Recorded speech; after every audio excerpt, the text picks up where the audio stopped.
around, that's when we're awake. When we're asleep, our mind can do almost anything. Such as? Well, imagine you're designing a building, right? You consciously create each aspect. But sometimes it feels like it's almost creating itself, if you know what I mean. Yeah.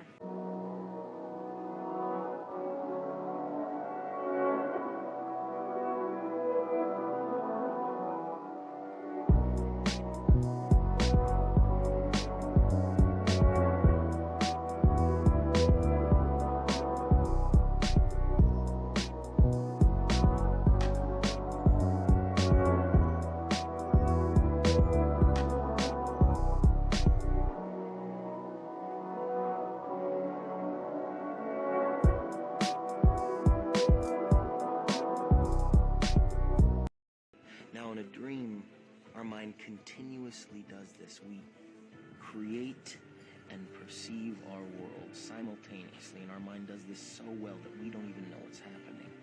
That allows us to get right in the middle of that process. How? By taking over the creating part. Now, this is where I need you. You create the world of the dream.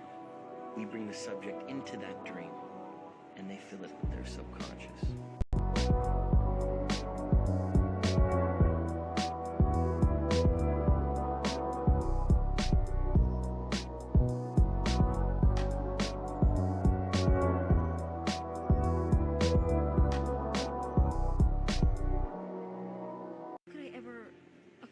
Enough detail to make them think that it's reality. Well, dreams, they feel real while we're in them, right? It's only when we wake up that we realize something was actually strange. Let me ask you a question. You never really remember the beginning of a dream, do you? You always wind up right in the middle of what's going on. I guess, yeah. So how did we end up here? Well, we just came from the, Think about it, Ariadne. How did you get here? Where are you right now? We're dreaming? You're actually in the middle of the workshop right now, sleeping. This is your first lesson in shared dreaming. Stay calm.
Inception had something to say about this, and I apologize to those of you who haven't seen it because I'm about to spoil the ending of it for you.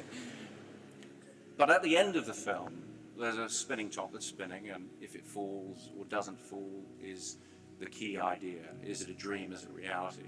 And the way the end of that film worked, Leonardo DiCaprio's character, Cobb, he was off with his kids. He was in his own subjective reality and didn't really care anymore. And that makes a statement that perhaps all levels of reality are equally valid.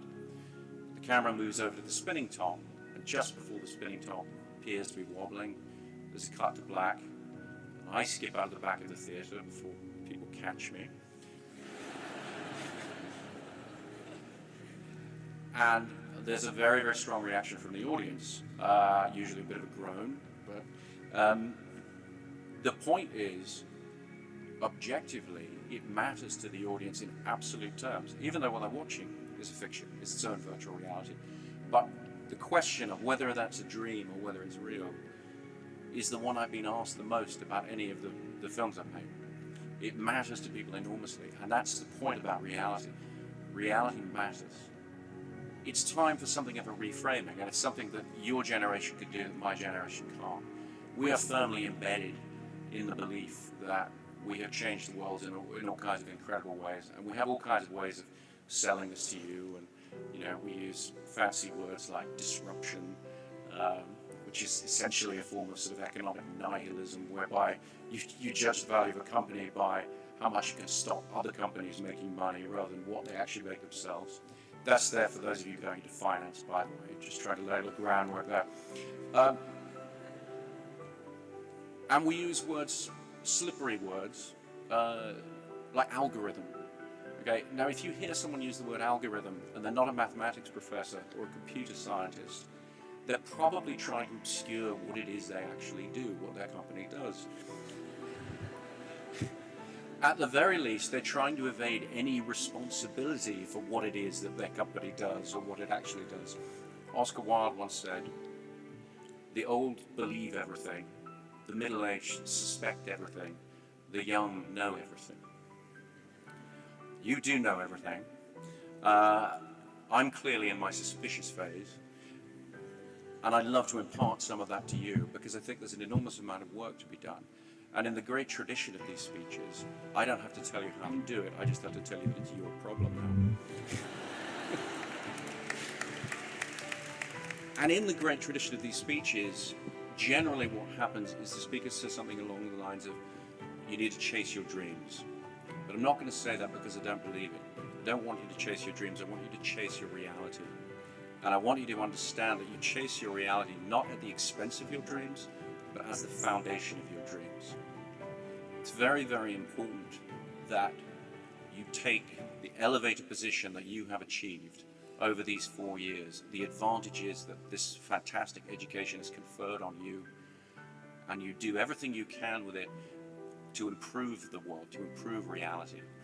In whatever field you're going off to work in, I think looking at fundamentals, looking at how people are really affected by what you do, I think you have limitless potential